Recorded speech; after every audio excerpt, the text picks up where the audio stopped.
of the Death Dwellers in Florian Kayan's build here. Serrated Scorpion. Yeah, this standard guy's staple. Just looking to get the opponent dead, right? Oh, yeah. And things have been going well so far. 5-1 start. Dreadhorde Butcher on the play. A lot of damage output from that card. I was going to say, I guess the companion here just feels like a free roll.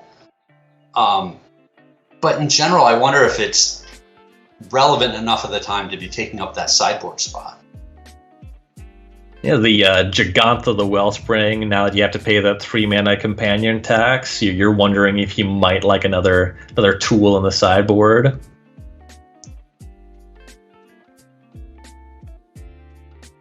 I will say that when we do see Rakdos Sacrifice being played in Standard, Gigantha, as far as I've seen, is always chosen as a companion. It's only when you get into Jund and you have more engines, you have your Corvolds and your Trail of Crumbs that you move away from this. It is a free card. Well, only if you cast it, right? True.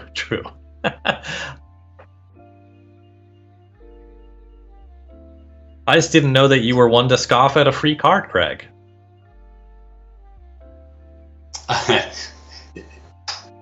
I'm sure you were part of conversation at points where people asked if there should be 20 card sideboards. Oh, yeah.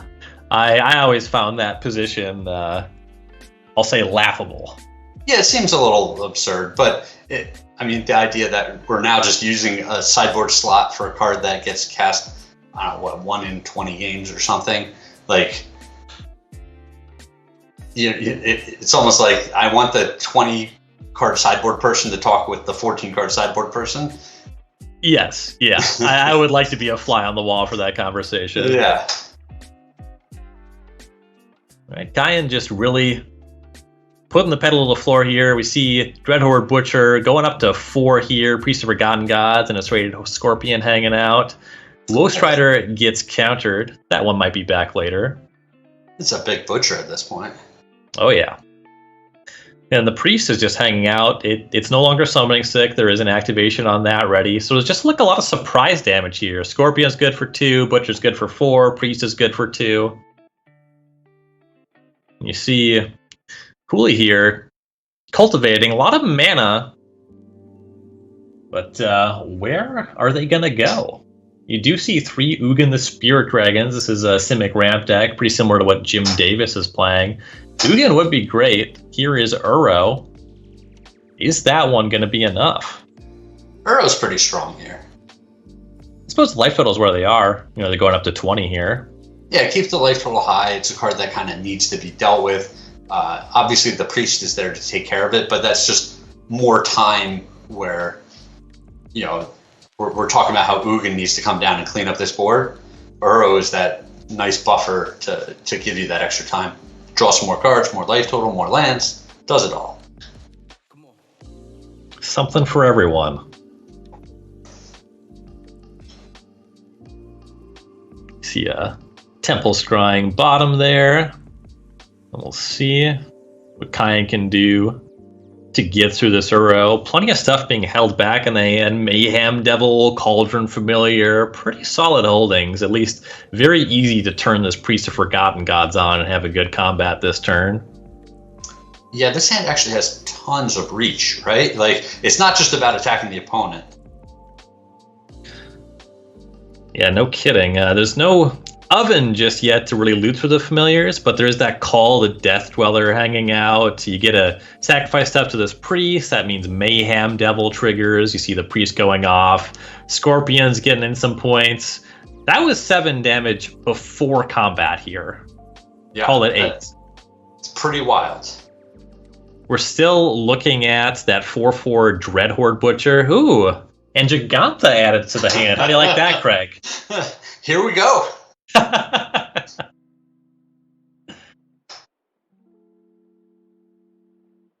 And this might be Ugin or bust, but there is plenty of mana for Ugin.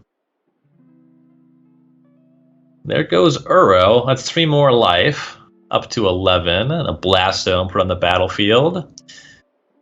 Uro Sacrifice, which triggers Mayhem Devil. Can't leave that one on the table. That is funny. Some deliberate tapping here, which does not signal an Ugin. Does mean Nisu shakes the world. That one's pretty solid. Wake up a forest. But Klein at 23, don't think that they're too worried. Yeah, and with the Call of the Death Dealer here, I think is going to be enough. Bringing back a cat and a scorpion, and then sacrificing them all to the priest, clearing out the board, attacking for lethal. It seemed like the Simic ramp deck just spun its wheels a lot this game, never really found any traction. That's the old ramp problem, right? Just not enough in the way of payoff. Mm-hmm. The Cultivate's just largely tire spinning here. There's Call of the Death Dweller. That's going to be fuel for the priest, and that's going to be more than enough. Florian up a game here over Simic Ramp in the hands of Anne-Marie Houle. Some Leyline of Combustions in the sideboard. You don't see too much of that. Looks like they are staying there. They're not much for the Simic matchup. 2 Leylines. That is very interesting to me. Yeah, me too. I wonder, that's probably great in the mirror, right? When players are firing Mayhem Devils every which way? I would think so, yeah. Yeah, that seems pretty incredible. Yeah, it would be crazy. I look at these more fringe archetypes, and there's one Judith in this deck, and it's like, wow, Judith is such a powerful card. There's just so many good cards. I say it over and over. I sound like a broken record, but there's so many good cards in Standard right now. It's kind of wild. Oh, yeah. That's been a big part of a lot of the recent design philosophy. And when you draft a good amount, so you're well aware of this, but there's so few vanilla creatures printed just at all. Mm-hmm. It's not even the case that the vanilla cards obviously aren't good enough. The vanilla cards basically don't exist. There's been a lot of push just for cards to have text. The more text a card has, naturally the more likely it is to be able to fit in some kind of synergistic shell, or even just be more naturally powerful on its own. Yes, but I agree with you, but it adds such a learning curve to the cards where I'll read over a spoiler before a new set comes out, and I feel like I'm prepared.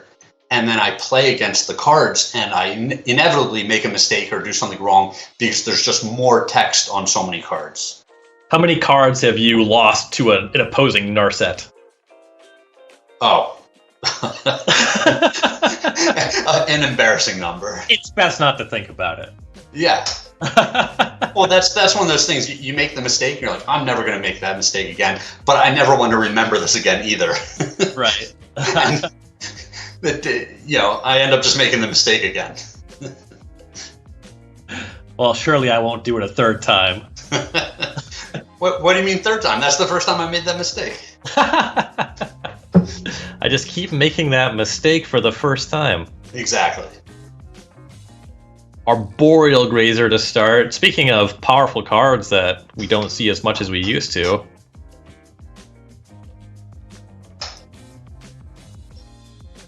Versus the mighty serrated Scorpion. Yeah, for a while people were saying Arboreal Grazer is just Mox Diamond that blocks. Yeah. People were saying that.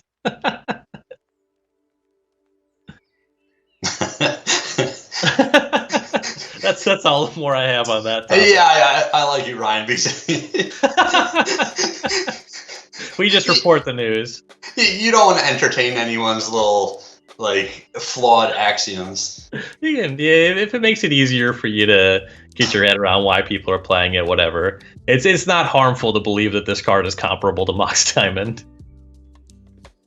And there's a Wilt on the Witch's Oven. That ain't bad. Yeah, problem solved. Then just more lands here for Houle. So no Arose to start things off. With the 5th land entering tap, we're not looking at anything like a Nissa. But we do have a Night Pack Ambusher. And Klein with a Woe Strider, not doing anything terribly impressive on that side of the battlefield either. So Yeah, if we had the Wizards of the Coast advantage bar, well, this Desu Who Shakes the World's probably tipping it in favor of our Simic Ramp player. well, I would think it would have to go that way anyway, as we move into the mid game and this Simic player is not under a bunch of pressure. Yeah, comfortably sitting at 18. Yeah, 18, and the opponent isn't really set up with the combo parts of their board. It's just gotta favor the Simic Ramp deck. This is going to wake up an island, some deliberation. The island stays home. No need to trade that with the Woe Strider. Woe Strider will sacrifice the goat, a Dread Horde Butcher put on the bottom. Kind of set up with Mayhem Devil and a Village Rites here, so pretty functional hand. Just might take a little bit too much time and mana to fight through what's already on the table.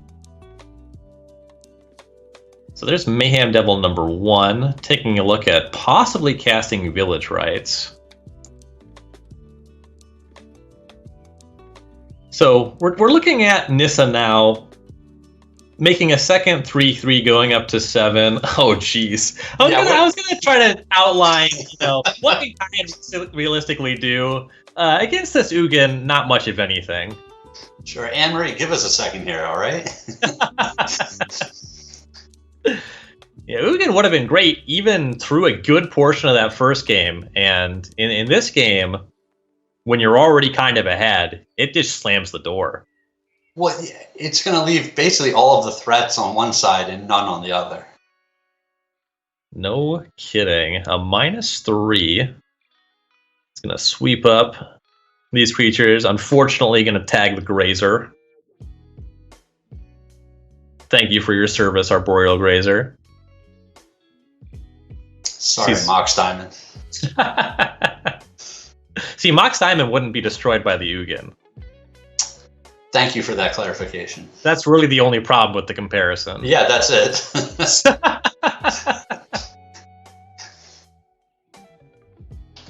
I want to just get together like all of my Grazers and just go to a dealer and be like, hey, they're basically Mox Diamonds. I'll sell them to you for half the price.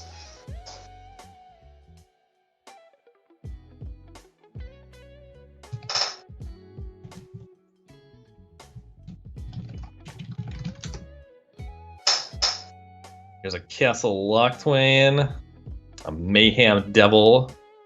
To claim the Firstborn in hand, but against 2 3/3 Vigilant lands, not too effective. You see Klein's going to make this Woe Strider. Yeah, it kind of feels like we're just going to go through the motions for an extra turn here. Yeah, no reason to really concede when you're up a game. Possibly get some more insights on the sideboard configuration.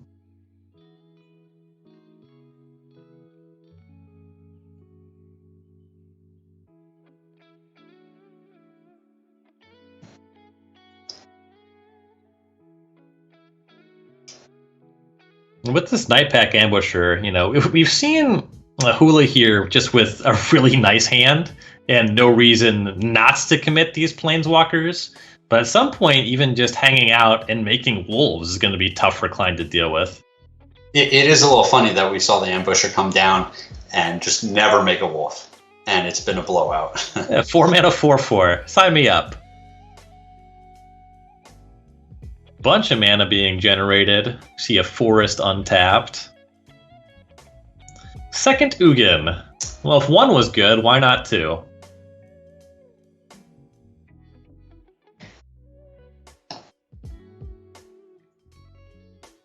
Let's get that Woe Strider out of there. Let's attack for lethal damage. Ties things up. That was a quick one. Yeah, and then one of the problems that Ugin can have against these sacrifice decks is going to be that what it leaves behind is Witch's Oven. And you can see some shenanigans with Foos and Cauldron familiars, though the Wilt from Houle there and the ability to accelerate mana, get Ugin online. It looks like if you can execute that game plan, Simic is in a pretty nice spot here, but Rack to the Sacrifice is faster than Jund and is on the play here. Yeah, I think that second game, Florian just did not have an aggressive start at all. The Grazer on turn 1 shut down any thought of attacking. Nothing happened until turn 3, and then you're staring down a 4/4. You know, it was just... It all worked against Florian that game. Yeah, things just kind of started out not great, and more or less got worse on every turn, and then dramatically worse when Ugin showed up. Pretty gross 7 sent back to a somehow worse 6. This is not what you like to see. But if you've got your companion, do you call it an 8 and a 7? That's a very good point. I apologize to Jegantha. Now mulliganing to 6. Good call, Craig. This one looks functional. Kind of got to stick with it here. Yeah, we got a 1, a 2, and a 3 with a couple of lands.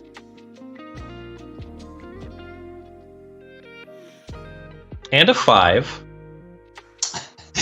And don't forget about the 5. Well, it's an 8, but you can pay it in installments. Sure.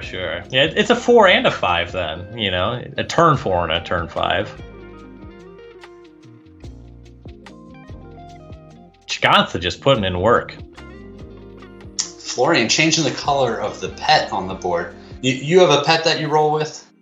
I kind of upgraded most sets. I skipped the Dragon Whelp or whatever it was. But I am on the current pet. I got the Bolt Hound. I'm rocking the Bolt Hound. Okay, you just used whatever's the newest. The new hotness? Yeah, you gotta... I might keep the Bolt Hound for a while. I am pretty endeared to the Bolt Hound. When my opponent plays slowly, the Bolt Hound barks at them, which I really appreciate. It's a little bit aggressive towards your opponent. Yeah. Like, you wouldn't feel comfortable being that aggressive yourself, but if it's your pet doing it, like... Well, I can't do anything. That's just my dog. Yep, good. Pretty serious miss from Houle here. Uro not putting in a land. This Priest of Forgotten Gods is going to deal a lot of damage with some Scorpions. A Mayhem Devil deployed. If Houle can't do something, Klein might be able to put up too much pressure, even with this 5-card hand. Yeah, this is a pretty slow and clunky start, but if they're both having slow starts, I would much prefer to be on the aggressive side of things. Land number 3 is a Fabled Passage. It's worth a point of damage anyway. With the Mayhem Devil. The Priest will attack. That's fine into 3 mana. No fear of a Night Pack Ambusher.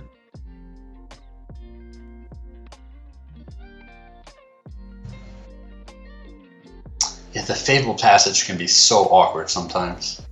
Yeah, it is worth the damage with the Devil, but it also can't cast the other Devil. You know, as land number 3, not ideal. What a tease. So I'm rolling with the Marionette Baby Jace. That one horrifies me. Yeah?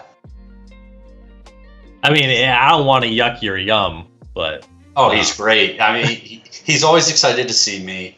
You know, he miscasts some spells here and there. You know, he's cute, he's awkward, he's funny. What's not to love?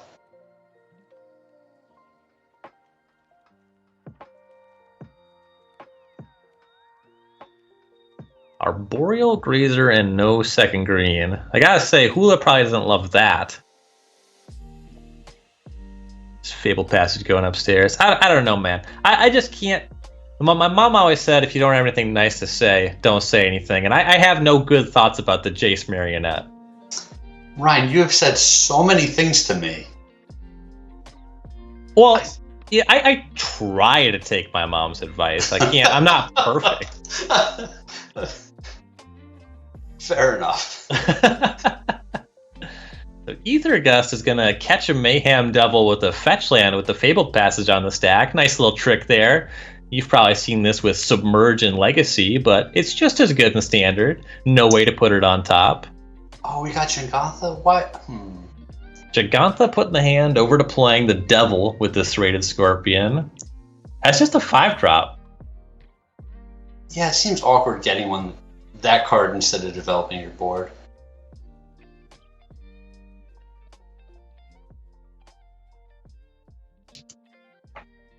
Uro showing up in a Temple of Mystery, gonna scry.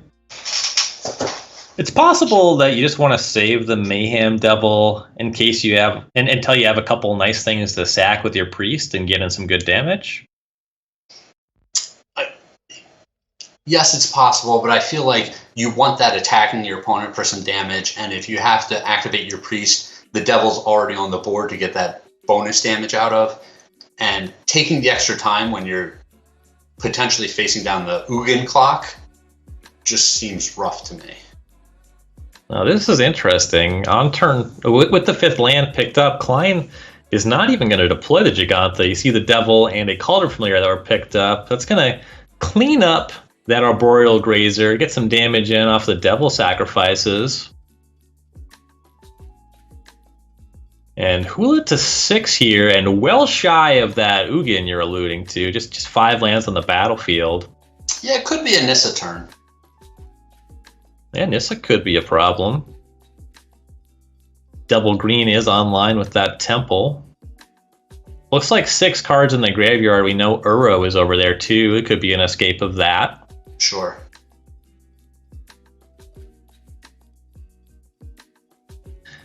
And Uro kind of puts Klein in a position where he needs to top deck.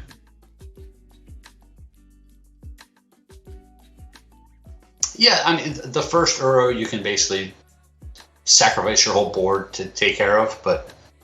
Well, on the topic of top decks, that Act of Treason off the top, that would have immediately punished an Uro, so...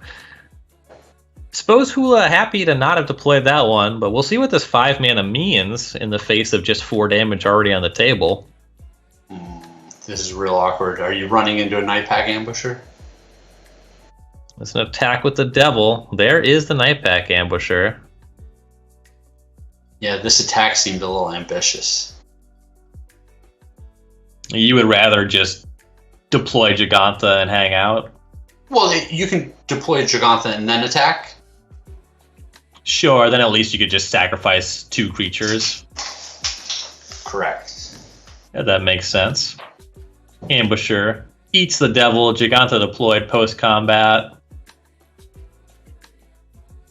Now we'll see what Houle can do about it. That Act of Treason in Clyde's hand, we're going to watch that one, because that still threatens a lot of damage. Yeah, that's a spicy one. And that is Act of Treason, not Claim the Firstborn. We usually see more claims in these sacrifice decks. They can only hit up to 3 CMC, but the Ambusher is not safe from the Act. We see Houle is going to escape Uro now. That means no Wolf, but it does mean 3 life and a 6/6. Alright, so Klein picks up Stomping Ground. There is a Castle Lochthwain on the table. You see an Act of Treason here.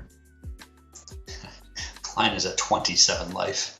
Yeah, about to be 30. Yeah, that's Act pretty of fun. Treason grabs Uro. Here's an attack with a 5/5 and a 6/6. From 9 life, there's just that active Priest. Is there a good way out of this combat for Houle? No, this is a big problem. You're going to trump block the Uro. You're going to take a boatload of damage. I would expect the Priest to activate here, dealing another 2. Yeah, so damage happens. Uro eats the Ambusher. 5-point comes across. Houle to 4. Taking a look at a Castle Lochthwain activation here, potentially. Yep. Picks up Dreadhorde Butcher. With this Fabled Passage, that could be deployed post-combat. Not a big deal either way. I imagine the look was largely for a Witch's Oven. We see the 2 large creatures sacrificed. That puts Houle down to 2. 2 black mana floating. You said Witch's Oven. I think it was for any 1-drop to potentially sacrifice a 1-drop instead of the Gigantha. Sure. Yeah, I guess any of them play.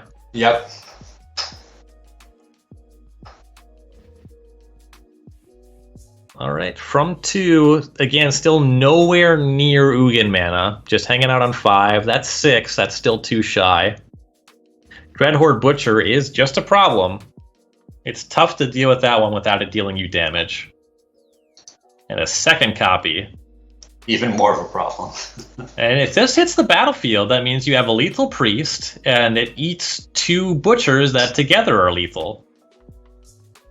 You see your response with Growth Spiral, but it's going to take something really special to get out of this one. Yeah, and what was impressive to me about this game was the double mulligan here. You know, just being down so many cards and still being able to fight your way through an Uro and a Nightpack Ambusher and, you know, a little bit of permission here and there, pressuring the opponent and looking like win the game. So here's an attack with those 2 hasty butchers. The attack is lethal. The priest is lethal. The creature's dying is lethal. That's lethal 3 ways. That's more than good enough. You see the good games? There's the head explosion. Florian Klein advancing to 6-1 with